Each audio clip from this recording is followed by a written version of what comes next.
सो hey guys, आज हम बात करने वाले हैं 2016 में आई एक हॉरर स्लैशर मूवी पर जिसका नाम है लेक बोर्डम।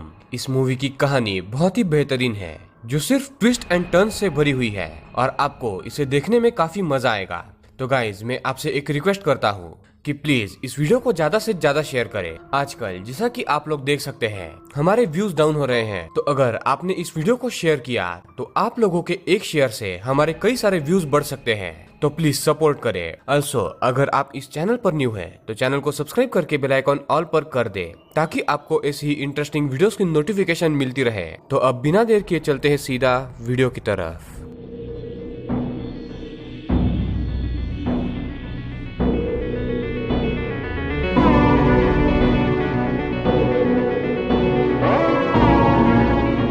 मूवी के शुरुआत में हम 1960 का समय देखते हैं जहां पर एक लेक बोर्डम के पास एक टेंट लगा हुआ था और दो लड़कियां लेक में नहा रही थी। वही टेंट के सामने एक अजीब आदमी बैठा हुआ था जो अपने चाकू के ब्लेड को धार लगा रहा था और इवेंचुअली वो लेक में नहा रही दोनों लड़कियों को जान से मार देता है। फिर कहानी कुछ साल बाद की हम देख पाते हैं जहां हम ईडा नाम के एक लड़की को देखते हैं जो अपने परिवार के साथ बैठकर खाना खा रही थी। इसकी फैमिली काफी डिप्रेस थी बिकॉज ईडा के रिसेंटली किसी ने एक पार्टी में अश्लील फोटोज खींच लिए थे और उन फोटोज को किसी ने वायरल कर दिया था, जिसके कारण ईडा के फैमिली का काफी नाम खराब हुआ था और उसके पिता ने उसे बाहर जाने तक के लिए रोक लगा दी थी। ऐसे ही 6 महीने बीत जाते हैं और हम दो लड़कों को देख पाते हैं जिनका नाम था एथी एंड एलियास। इनमें से एथी जो था उसे मिस्ट्रीज को सॉल्व करना काफी अच्छा लगता था, तो वो अपने दोस्त इलियास के साथ लेक बोर्डम पर जाने का डिसाइड करता है जहां कुछ साल पहले उन दो लड़कियों को मार दिया गया था। अब 6 महीने तक ईडा कहीं पर भी नहीं गई थी, इसीलिए वो भी अपनी एक और दोस्त नोरा के साथ एथी एंड इलियास के साथ लेक बोर्डम जाने का प्लान करती है। ईडा अभी तक थोड़ी सी डिप्रेस थी, फिर भी वो नोरा, एथी एंड इलियास के साथ उस ट्रिप पर जाने के लिए निकल पड़ती है अपने घर पर बिना बताए। सभी कार से निकल पड़ते हैं और कार में भी एथी ज्यादातर उन लड़कियों की लाशों की फोटोज को देख रहा था जिन्हें लेक बोर्डम के पास मारा गया था। सभी लोग जंगल में पहुंच जाते हैं, पर लेक बोर्डम के पास जाने वाला जो रास्ता था उसे चेन बांधकर बंद कर दिया गया था। तो उन चेन्स को तोड़ के ये चारों लेक के पास पहुंचते हैं एंड एथी एग्जैक्टली उस जगह पर कैंप लगाता है जहां पर उन लड़कियों को मारा गया था। अब शाम हो जाती है and Nora and Elias lake में नहा रहे थे और ईडा एंड एथी कैंप के सामने आग जला के बैठे हुए थे। ईडा एथी के हाथ से उन फोटोज एंड पेपर कटिंग्स को लेती है और बोलती है कि उसने भी इस इंसिडेंट के बारे में पढ़ा हुआ है जो काफी भयानक इंसिडेंट था।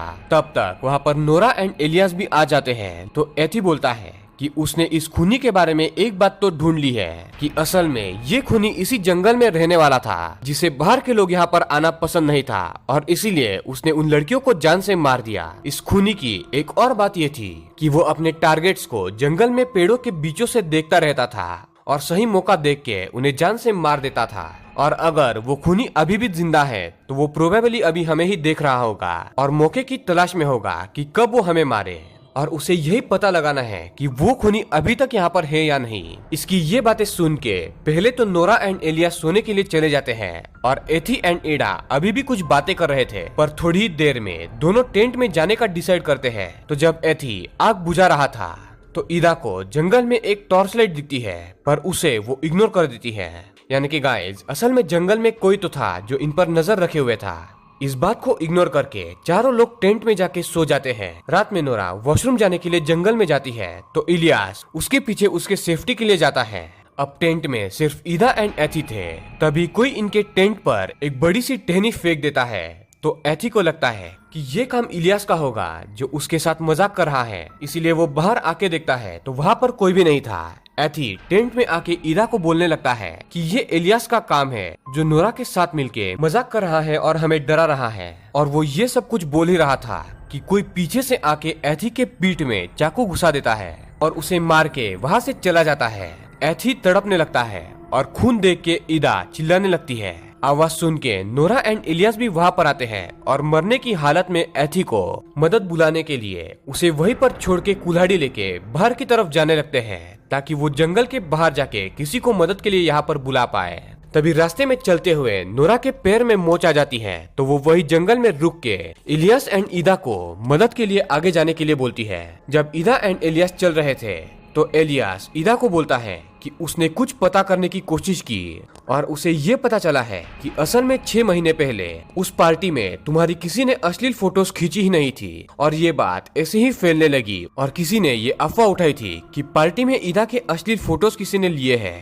पर ईदा को इलियास की बातों पर यकीन नहीं होता, पर इलियास बोलता है कि अगर मैं झूठ बोल रहा हूँ तो आज तक किसी ने भी तुम्हारी उन फोटोज को क्यों नहीं देखा, यानी कि पुलिस ने, तुम्हारे पेरेंट्स ने, यहाँ तक कि तुमने खुद ने भी उन फोटोज को नहीं देखा है। ये सब वो बोल ही रहा था कि पीछे से कोई हुडेड फिगर आता है जो एक चाकू को इलियास के चेस्ट में घुसा के उसे जान से मार देता है। और गाइस, यहाँ पर इस मूवी का फर्स्ट ट्विस्ट रिवील होता है कि असल में ये हुडेड फिगर कोई और नहीं, नोरा थी, और उसने ही ईदा के साथ मिलके इलियास एंड एथी को जान से मार दिया था। बिकॉज एक्चुअली ईदा एंड नोरा को ये शक था कि ईदा के अश्लील फोटोज एथी एंड इलियास ने ही वायरल किए थे, और इसी शक के चलते इन्होंने इन दोनों को जान से मार दिया था। अब ये दोनों इनकी बॉडीज को बैग्स में पैक करके रबर सूट्स पहन के बॉडी को पत्थर लगा के नदी में फेंक देते हैं ताकि इनकी बॉडीज ना मिले। अल्सो नोरा एंड ईदा घर पे बता के नहीं आई थी कि वो कहीं पर बाहर जा रही हैं, तो इन्हें सुबह होने से पहले अपने घर पर पहुंचना था ताकि घर वालों को उन पे शक ना हो कि ये दोनों बाहर गई थी। तो इलियास एंड ईदा दोनों कार में बैठ के भागने लगते हैं, पर कार की चाबी इलियास की लाश के पैंट के जेब में थी और इन्होंने तो लाशों को पानी में डुबो दिया था, वो भी उस पर पत्थर लगा के। तो अगर कार यहाँ पर रही तो ये लोग पकड़ी जाएंगी, इसके डर से ईदा लेक में कूद के नीचे जाके लाश से चाबी को निकाल कर वापस लाती है और दोनों भी कार लेके भागने लगती है। तो रास्ते में ईदा सोच में पड़ जाती है कि इलियास ने जो कुछ भी बोला शायद वो सच भी हो सकता है और उसकी कोई भी अश्लील फोटो किसी ने खींची ही नहीं होगी, बिकॉज सिर्फ नोरा का कहना था कि उसने ये फोटोज देखी है, पर बाकी किसी ने भी ये फोटोज नहीं देखी थी। और कॉलेज में तो सिर्फ अफवाह उठी हुई थी कि सब ने फोटोज देखी है, पर असल में किसी ने भी फोटो देखी नहीं थी। तो नोरा ईदा को ये बात रिवील करती है जो इस मूवी का सेकंड ट्विस्ट है। नोरा ईदा को बोलती है कि असल में 6 महीने पहले कॉलेज में तुम इलियास को पसंद करने लगी थी और नोरा को लगने लगा था कि अगर इलियास एंड ईदा साथ में आ गए तो उनकी दोस्ती खत्म हो जाएगी, और इसीलिए उसने एक बार पार्टी में इलियास एंड ईदा को दूर करने के लिए एक चीप ट्रिक खेली और ईदा को शराब पिला के उसने कमरे में सुला दिया और बाहर जाके अफवाह फैला दी कि ईदा की अश्लील फोटोज लीक हुई है, पर असल में ऐसा कुछ भी नहीं हुआ था और सिर्फ दोस्ती बचाने के लिए नोरा ने ये किया, ऐसा उसका कहना था। ईदा ये सुन के रोने लगती है बिकॉज इस एक अफवाह से उसकी आजादी खत्म हो गई थी। ईदा की फैमिली की नाक कट गई थी। अल्सो ईदा के पिता ने भी सुसाइड करने की कोशिश की थी, और तो और आज उसने नोरा के साथ मिलके 2 बेगुनाह लोगों को जान से मार दिया था और नोरा को इस बात का कोई भी सीरियसनेस नहीं था। वो आराम से कार चलाते हुए ये सब कुछ ईदा को बता रही थी। तभी एक आदमी रास्ते में आ जाता है और गाइस, ये आदमी वही खूनी था जिसके बारे में रिसर्च करने के लिए एथी यहाँ पर आया हुआ था, यानी वो जिसने कई साल पहले 2 लड़कियों को जान से मार दिया था। तो उस आदमी को रास्ते में देख के नोरा कार को ठोक देती है। फिर ये खूनी कार को अपनी ट्रक से अटैच करके कहीं पर ले जाने लगता है। नोरा बोलती है कि हमें इस आदमी को मारना होगा, तुम मुझे वो चाकू दो जिससे तुमने एथी को मारा। तो ईदा बोलती है कि उसने एथी को नहीं मारा, उसे लगा कि तुमने उसे मारा होगा। यानी गाइस, थर्ड ट्विस्ट यहाँ पर ये आता है कि शुरुआत में एथी को नोरा ने या फिर ईदा ने नहीं बल्कि इसी खूनी ने मारा था, और वो अब इन दोनों को कहीं पर ले जा रहा था ताकि वो इन दोनों को भी मार सके। वो खूनी इन्हें वहीं पर कैंप के पास ले जाता है, इनके मुंह को चिपका देता है ताकि इन्हें जब ये मारे तो ये दोनों चिल्ला नहीं पाए और इन्हें और भी ज्यादा दर्द हो। फिर वो अपने चाकू के ब्लेड को तेज करने लगता है जिसे फर्स्ट सीन में उसने किया था, और वो ईदा के सामने ही नोरा को जान से मार देता है। यानी कि गाइस, इसका मतलब आप लोग समझ गए होंगे, इस खूनी का प्लान था कि वो नोरा को मार देगा एंड ईदा को वो जिंदा छोड़ देगा, जिसके चलते पुलिस को जब 3 लाशें मिलेंगी यानी कि इलियास, एथे एंड नोरा की, तो इसका कसूरवार ईदा को माना जाएगा। और गाइस, यही होता है, किलर नोरा को मार देता है एंड ईदा को उसके घर के सामने वो ले जाके छोड़ देता है, वो भी जिंदा।